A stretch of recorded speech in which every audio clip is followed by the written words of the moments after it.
નમસ્કાર વિદ્યાર્થી મિત્રો, આજે આપણે વાત કરવાના છીએ કણાપ સૂત્ર વિશે.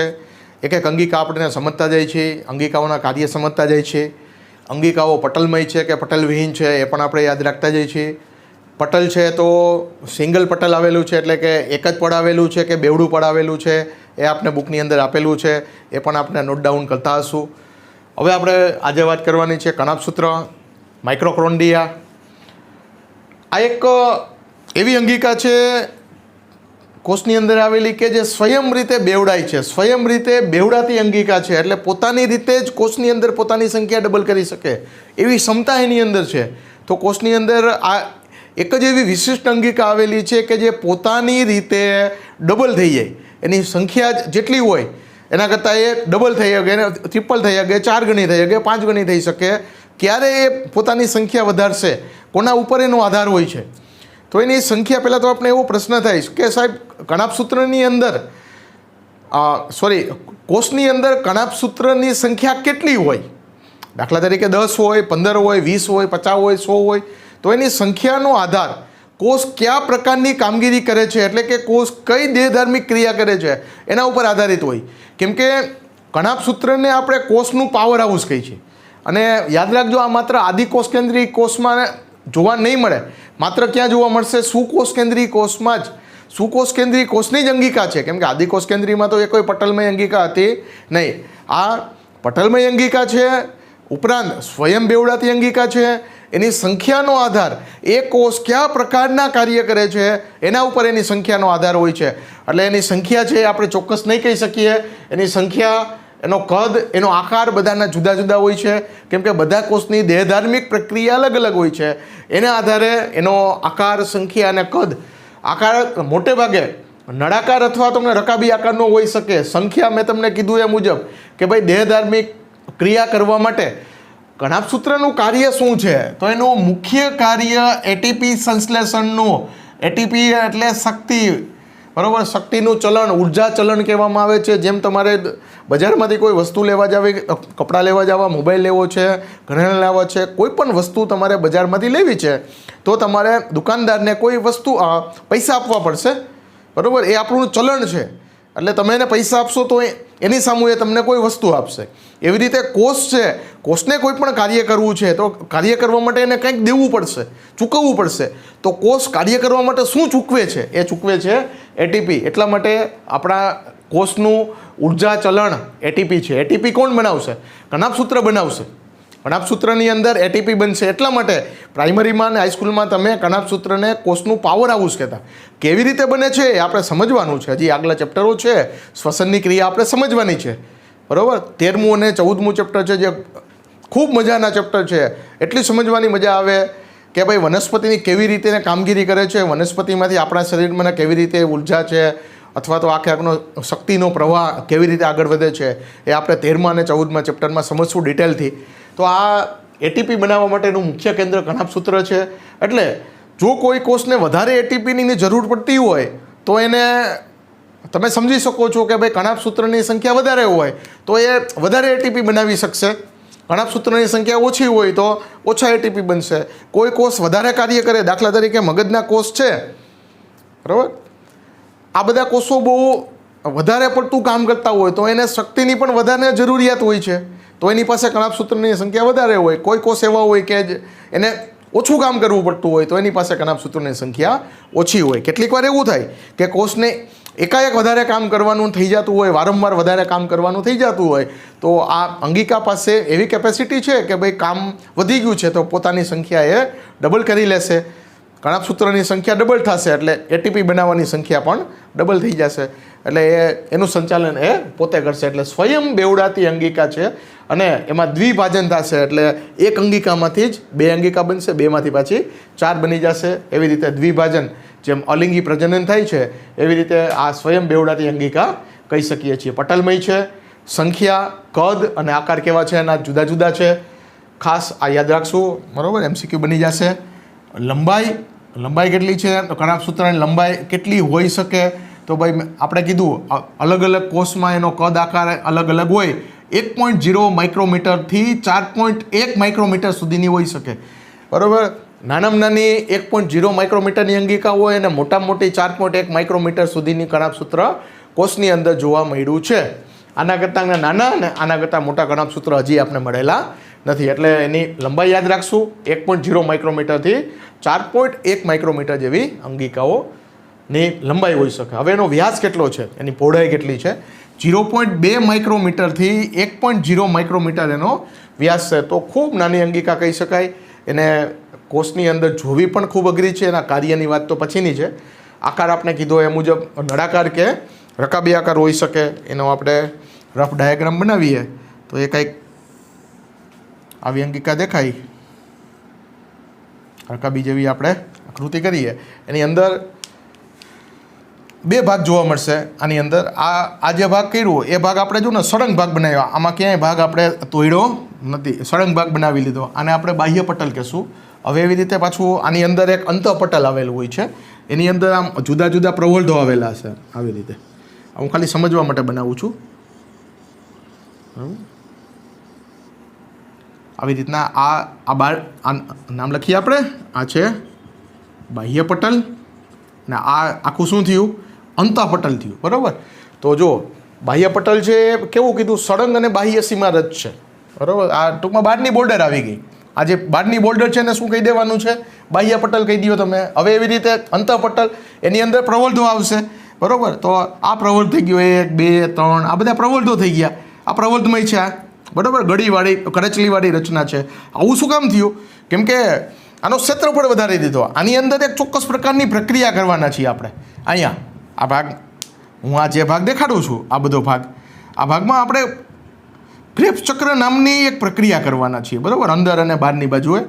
બરાબર. તો જેમ સપાટીનું ક્ષેત્રફળ વધશે એમ કણાભસૂત્ર છે એ બહુ સારી રીતે કામ કરી શકશે. બરાબર. એટલા માટે આ અંદરની ગળીમય રચના જોવા મળશે. પાછા આમાં પણ 2 પટલ હોય. એ પાછું અંદર કરીએ તો બહુ ને ગૂંચળામય રચના બની જશે. આવી રીતે હશે આમ. બરાબર. પાછું અહીંયા પણ ચોક્કસ પ્રકારની પ્રક્રિયાઓ થતી હોય છે, પણ એ આપણે અત્યારે બતાવતા નથી. આમ અહીંયા પાછું ડબલ પડ હોય. બરાબર. હવે આ જે ભાગ દોરેલો છે આપણે, આ ભાગ આ બહારનું છે, એને આપણે ક્રિસ્ટી કહેશું. શું કહેશું? ક્રિસ્ટી. એટલે પહેલાં તમે એટલું સમજો, કણાભસૂત્રની રચના છે એ સમજવા માટે આપણે 2 ભાગમાં વર્ગીકૃત કરીએ. એક બાહ્ય પટલ છે અને એક અંતઃપટલ છે. બાહ્ય પટલ છે એ સળંગ છે અને બહારની બોર્ડર રચે છે. આખે આખનો સળંગ છે. જો આમાં ક્યાંય આપણે કોઈ પ્રવર્ધ નથી કે કોઈ કાંઈ વસ્તુ છે નહીં, સળંગે સળંગ છે. અંતઃપટલ છે અનેક પ્રવર્ધોને ધરાવશે. આ પ્રવર્ધો છે એમાં 2 ભાગ જોવા મળશે, એક ક્રિસ્ટી અને એક આધારક. તો આ જે પ્રવર્ધો બધા બનાવ્યા છે આપણે, દાખલા તરીકે આ જુઓ મારી માર્કર હાલે છે, આ શું બને છે? આ ક્રિસ્ટી બની જાય છે. બરાબર. આ ક્રિસ્ટીનું પટલ છે. શું છે આ? આ બધું ક્રિસ્ટીનું પટલ દોરીએ છીએ આપણે. બરાબર.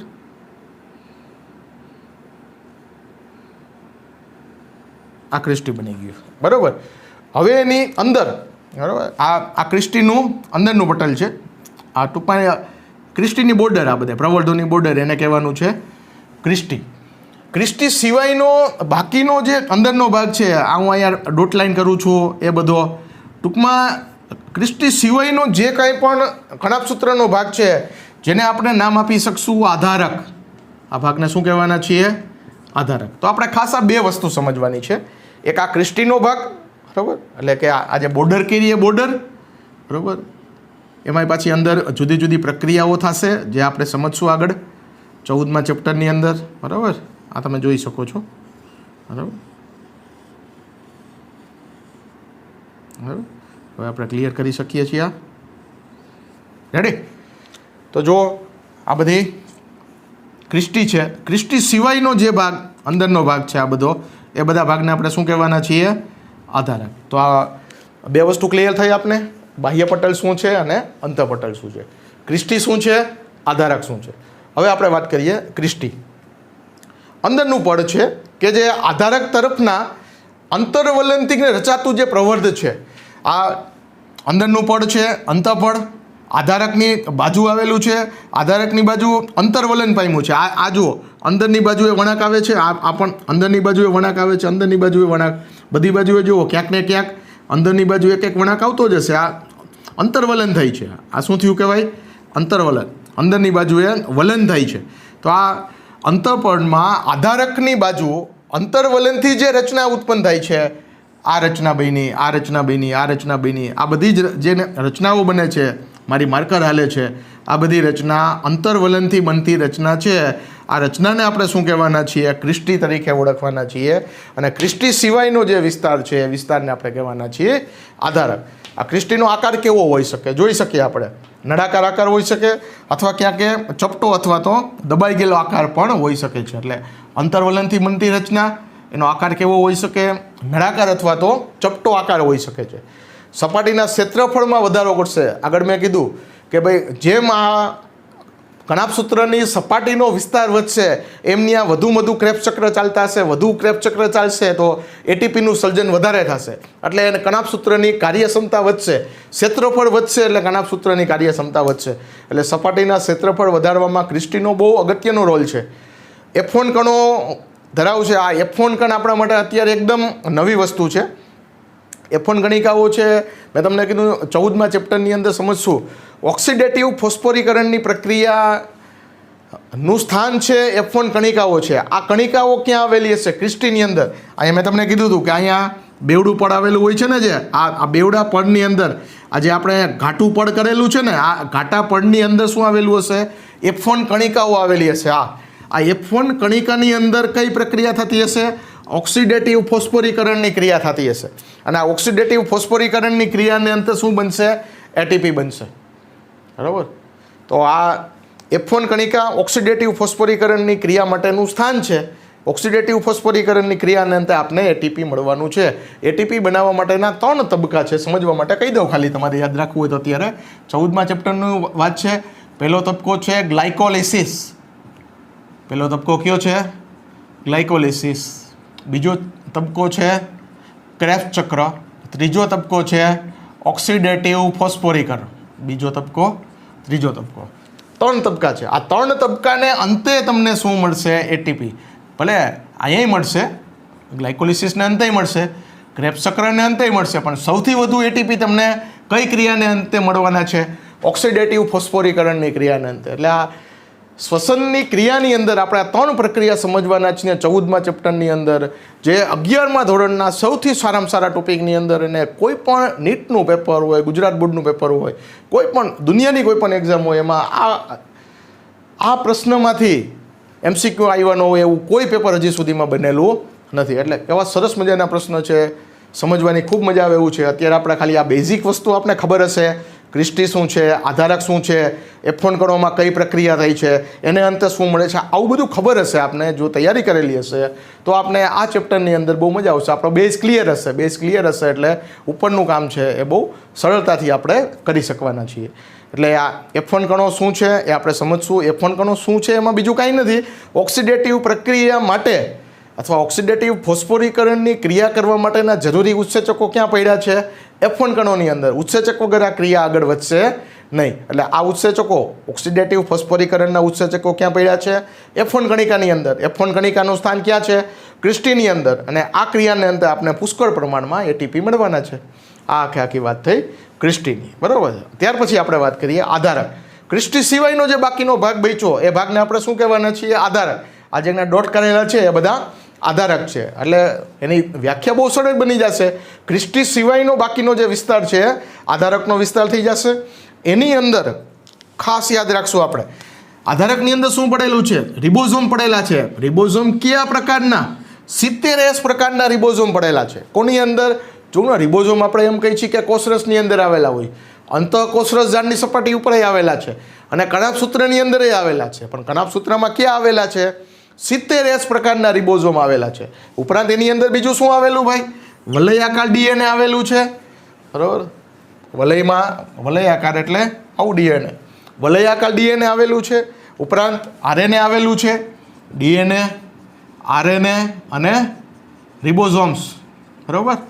આગળ રિબોઝોમ્સ, DNA, RNA અને સૌથી અગત્યનું પ્રોટીન સંશ્લેષણ કરવા માટેના આવશ્યક ઘટકો પણ એની અંદર આવેલા છે કણાભસૂત્રની અંદર. આ 4 વસ્તુ આવેલી. આ 4 વસ્તુ યાદ રાખશું આપણે. પહેલું રિબોઝોમ કયા પ્રકારના? 70S પ્રકારના. બીજું વલયાકાર DNA ત્રીજું આરએનએ અને પ્રોટીન સંશ્લેષણ કરવા માટે જે કંઈ પણ વસ્તુની જરૂર છે એ વસ્તુ બધી ત્યાં પડેલી છે, એટલા માટે જે પોતાની રીતે બેવડાઈ શકે છે. બાકી કંઈ સ્વયં રીતે બેવડાવવું થોડું ખેલું છે. બધાની અંદર, બધી અંગિકાની અંદર આવું બધું હોતું નથી. જો આ બધી વસ્તુ હોય, ટૂંકમાં બેવડાવવા માટે જે કંઈ પણ વસ્તુની જરૂર છે એ બધી વસ્તુ કણાભસૂત્ર પાસે છે, એટલે કણાભસૂત્ર બેવડાઈ શકે છે. અને ખાસ ક્રેબ્સ ચક્ર માટેના જરૂરી ઉત્સેચકો ક્યાં આવેલા છે? આધારકની અંદર આવેલા છે. F1 કણિકા ઓક્સિડેટિવ ફોસ્ફોરીકરણ માટેના ઉત્સેચકો F1 કણિકામાં અને F1 કણિકા ક્રિસ્ટીની અંદર આવેલી છે. તો બે સૌથી અગત્યની પ્રક્રિયા છે શ્વસન માટેની, એક ક્રેબ્સ ચક્ર અને એક ઓક્સિડેટિવ ફોસ્ફોરીકરણ. તો ક્રિસ્ટીની અંદર ઓક્સિડેટિવ ફોસ્ફોરીકરણ કરશું આપણે, આધારકની અંદર ક્રેબ્સ ચક્ર કરશું અને સરવાળે આપણે શું મેળવશું? એટીપી મેળવવાના છીએ. બરાબર? એટલે આનું કાર્ય તો તમે સમજી જ ગયા હોય ને. હવે એનું કાર્ય શું થઈ જાય છે? એટીપી સંશ્લેષણ કરવાનું મુખ્ય કાર્ય છે. આનું કાર્ય શું થઈ જશે? કણાભસૂત્રનું એટીપી સંશ્લેષણ કરવાનું એનું મુખ્ય કાર્ય થઈ જતું હોય છે. એટલે આપણે કોષનું પાવર હાઉસ કહી શકીએ છીએ. બરાબર? કેટલા એટીપી બનશે? તો કે ભાઈ 36 એટીપી બનવાના છે.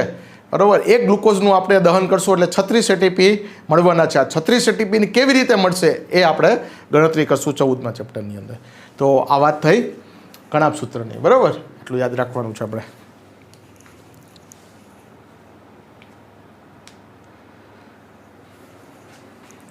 અને એક બીજી વસ્તુ કે ભાઈ તમને હમણાં 2-3 પીડીએફની કોપી મોકલેલી છે 2-3 ચેપ્ટરોની. એની અંદર ઘણા બધા એમસીક્યુ આવે છે. આ એમસીક્યુની અંદર તમારે બહુ ટેન્શન લેવાની જરૂર હોતી નથી. જેટલા એમસીક્યુ આપણી ટેક્સ્ટબુક બેઝ છે એ બધાને ટેક્સ્ટબુક બેઝ કરવાના છે. બધા રેફરન્સ બુકના પ્રશ્નો છે. આપણે એમાંથી આપણી એનસીઈઆરટી બુકના આપણા સિલેબસ મુજબના જે પ્રશ્નો છે એ પ્રશ્નો તમારે સોલ્વ આઉટ કરવાના છે. જ્યાં ક્યાંય પણ મને તકલીફ પડે એ તમે લખી લેજો. એ જ્યારે આપણે મળશું ત્યારે, અથવા તો તમે વોટ્સઅપ દ્વારા મોકલી એનું તમે સોલ્યુશન મેળવી શકો એમ છો. હજી પણ આ વેકેશન દરમિયાન આપણે, જોકે વેકેશન શબ્દ તો નથી વાપરતા, આપણે જે એમાં બ્રેક રાખીએ છીએ કે 8 કે 10 દિવસનું આપણે વિડીયો લેક્ચર બાયોલોજીના અને બીજા વિષયના બંધ રાખશું. એ દરમિયાન આપણે શું કામ કરવાનું છે ખાસ તમારે યાદ રાખવાનું છે કે આ 10 દિવસમાં તમે જે કાંઈ પણ સબ્જેક્ટની અંદર, જેટલા લેક્ચરની અંદર તમે પાછળ રહી ગયા હોય એ લેક્ચર બધા અત્યારે કવર કરી લેવાના છે. દાખલા તરીકે ફિઝિક્સમાં તમે એક જ ચેપ્ટરમાં પાછળ હાલતા હોય, કેમેસ્ટ્રીમાં પાછળ હાલતા હોય, બાયોલોજીમાં 2-4-5 લેક્ચર ભરવાના બાકી રહી ગયા હોય, અથવા કોઈ સમજાણાનો હોય, રિપીટેશન કરવાનું હોય, હોમવર્ક કરવાનું રહી ગયું હોય, ફેરબુક કરવાની, એમસીક્યુ સોલ્વ કરવાના, જે કાંઈ પણ તમારું પેન્ડિંગ કામ, બાકી રહી ગયેલું કામ હોય એ કામ તમારે આ 10 દિવસની અંદર પૂરું કરી લેવાનું. કેમ 10 દીમાં કોઈ નવા વિડીયો તમે મોકલશું નહીં. જેટલા દિવસ આપણે બંધ રાખીએ 8 કે 10 દિવસ, એ 10 દિવસ તમારા માટે કોઈ વેકેશન છે નહીં. એ તમે એકાદ દિવસ માટે બંધ રાખો તો એ બરાબર છે. તો દિવાળી છે તો એક દિવસ માટે દિવાળી માણીએ આપણે. બાકી આપણે આપણું કામ ચાલુ રાખવાનું છે. એની અંદર જુદા જુદા એમસીક્યુની પીડીએફ હજી આપણે જેટલા ચેપ્ટર આવી ગયા છે એ બધા ચેપ્ટરની પીડીએફ હું તમને મોકલતો રહીશ. એમાંથી હજી એકવાર કહું છું, તમારે મૂંઝાવવાની કોઈને જરૂરિયાત નથી. આપણા એનસીઈઆરટીની અંદર જે કાંઈ પણ પ્રશ્નો હોય એ જ પ્રશ્નોની પ્રેક્ટિસ આપણે કરવાની છે. બાકીના જવાબ આપેલા હોય એ તમે ખાલી જોઈ શકો. કેમ કે આ બધા એમસીક્યુ એવા હોય છેલ્લા 30-35 વર્ષની અંદર જુદા જુદા સ્ટેટની અંદર પૂછાઈ ગયેલા હોય. જુદા જુદા સ્ટેટની બુકમાંથી, જેમ આપણું ગુજરાત બોર્ડ હોય એવી રીતે મહારાષ્ટ્ર બોર્ડ હોય, પંજાબ બોર્ડ હોય, બરાબર, બધાના બોર્ડ હોય, એને લગતા પ્રશ્ન ગુજરાતીમાં આવેલા છે. તો એ બધાના પ્રશ્નો હોય એમાંથી આપણે અત્યારે ક્યાં તૈયાર કરવાના? એનસીઈઆરટીની બુકની અંદર હોય એ જ પ્રશ્ન આપણે જોવાના છે. બાકીનાને લેપ્સ કરી દેવાના, અથવા તો તમારે જોવો હોય અને તમને સમજાય એમ હોય તો સોલ્વ કરજો. અને કંઈ મુશ્કેલી પડે તો કહેજો. હજી પણ આગલા દિવસોમાં પણ જુદી જુદી પીડીએફ હું તમને મોકલી આપીશ, જેથી કરીને અત્યાર સુધી, એટલે કે દિવાળી સુધીનું જે કાંઈ પણ આપણું કામ થાય એના ઘણા બધા પ્રશ્નો આપણે સોલ્વ કરી શકીએ. બીજું, અત્યારે એક રેફરન્સ બુક આલે છે, એ પૂરી થશે એટલે બીજી રેફરન્સ બુકના ફરીથી પાછા ચાલુ કરશું. પહેલો ચેપ્ટર, બીજું ચેપ્ટર, ત્રીજું ચેપ્ટર, એવી રીતે ત્રીજી બુક આવશે, ચોથી બુક આવશે. આપણી પાસે 4-5 અલગ અલગ સારા પ્રકાશનો છે. એ બધા પ્રકાશનોના બધા એમસીક્યુ આપણે સોલ્વ કરી રાખીએ. એટલે ઓવરઓલ તમારું જ્યારે 11મું પૂરું થાય ત્યારે તમારા હાથમાં 8 થી 10 હજાર એમસીક્યુમાંથી તમારી નજર ફરી ગઈ હોય. આ તમે 8,000 એમસીક્યુ તમે જોયેલા હોય 11માની અંદર, તો હું નથી માનતો નીટની અંદર એના સિવાયના કોઈ એમસીક્યુ પૂછાતા હોય છે. બરાબર? એટલે એટલી બધી આપણે પ્રેક્ટિસ કરી લેશું. એ પ્રેક્ટિસ કરવાના અંતે તમે કોઈ પણ પરીક્ષાનું પેપર ભરો, એ પેપર આપણે સહેલું લાગતું હોય, પણ એની અંદર તમારા લેવલે થોડુંક સોલ્યુશન કરવું જરૂરી બનતું હોય છે. ટેક્સ્ટબુક બાજુમાં રાખવાની. એની પહેલાં ખાસ ડાયરેક્ટ એમસીક્યુ સોલ્વ કરવા થોડાક અઘરા પડતા હોય છે. કોઈ પણ તમે ભલે આ પીડીએફના સોલ્વ કરો કે તમારી રેફરન્સ બુકના એમસીક્યુ સોલ્વ કરતા હોય, સૌથી પહેલાં તો દાખલા તરીકે તમારે કનાપ સૂત્રના એમસીક્યુ સોલ્વ કરવા હોય તો પહેલાં તો તમને કનાપ સૂત્રનો આખો કોન્સેપ્ટ ખબર હોવો જોઈએ. કનાપ સૂત્ર શું છે, એનું કાર્ય શું છે, એની રચના કેવી હોય, શેના માટે કોષની અંદર કનાપ સૂત્ર આવેલું હોય, આ બધી પૂર્વ ભૂમિકા તમે બાંધી લ્યો. ત્યાર પછી તમે કોઈ પણ રેફરન્સ બુક તમારી પાસે જે હોય એમાં જુઓ કનાપ સૂત્રના કેટલા એમસીક્યુ છે. આવી રીતે તમે ટોપિક વાઇઝ એમસીક્યુ તૈયાર કરતા જાઓ. એમસીક્યુ તૈયાર કરતાં પહેલાં એની થિયરી યાદ રાખો તો એના એમસીક્યુ ચેક કરવા સહેલા પડતા હોય. એવી રીતે બધા વિષયમાં એમ જ હોય, બરાબર. હું અત્યારે બાયોલોજીની વાત કરું છું કે બાયોલોજીમાં તો આપણે આમ જ કરવાનું, બીજામાં તમે જે રીતે કરતા હોય એ રીતે તમારા સાહેબ કહે જે રીતે એ રીતે તમે સોલ્વ કરજો. પણ આપણે તો આ રીતે જ કરવાના કે ભાઈ કનાપ સૂત્ર પહેલાં આખું તૈયાર થઈ જાય. આ બોર્ડમાં જેટલું આપેલું છે, મેં તમને બોલેલો છે, સમજાવેલું છે, એ આખો કોન્સેપ્ટ તમારા મગજમાં આવી જાય ત્યાર પછી તમે કનાપ સૂત્રને સોલ્વ કરો. લાઇસોઝોમ જોઈ લ્યો, ગોલ્ગીકાઈ જોઈ લ્યો, અંતઃકોષ રસજાળ, એવું ક્યારેય ના કરો કે પહેલાં આખું ચેપ્ટર વાંચી લ્યો પછી એના એમસીક્યુ કરો. તો એમાં બહુ મુશ્કેલી પડશે એકારે 400-500 એમસીક્યુ વાંચવા, બરાબર. એક સાથે ભલે હજી ન કર્યું હોય તો હજી તમે આ રીતે કરતા જાઓ. એક ટોપિક તૈયાર કરો, એ ટોપિકને લગતા એમસીક્યુ કરો, બીજો ટોપિક તૈયાર કરો. આખો ટોપિક જ્યારે તમને સમજાઈ જાય પરફેક્ટલી આગળ વધો, એક સ્ટેપ. એવું નહીં કે આખું ચેપ્ટર કરી નાખવું, 2 ચેપ્ટર કરી નાખવા, 5 ચેપ્ટર કરી નાખવા. તમે પહેલું ચેપ્ટર ઉપાડો તો પહેલું ચેપ્ટર આખું પૂરું કરો. આખું તમને કમ્પ્લીટ સંતોષ થઈ જાય, ઓટકાર આવી જાય પછી પૂરું કરો.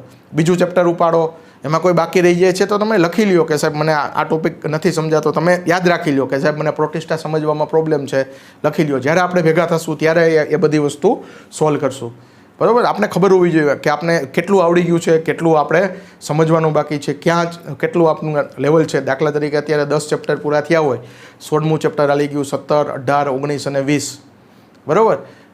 20મું કદાચ બાકી છે, બરાબર. 19 કે 20 સુધી આપણે ચાલે એટલે 5 ચેપ્ટર એ પછી પહેલું, બીજું, ત્રીજું, ચોથું, બરાબર. એટલે 4 ને 5 9 અને આ લગભગ મારા ખ્યાલથી કે 10મું ચેપ્ટર, 9મું કે 10મું ચેપ્ટર આપણે ચલાવીએ છીએ. 3 ચેપ્ટરને રિમૂવ કરેલા છે એટલે લગભગ આપણે 13 ચેપ્ટરની આજુબાજુ આપણું કમ્પ્લીટ થઈ ગયેલું હોય.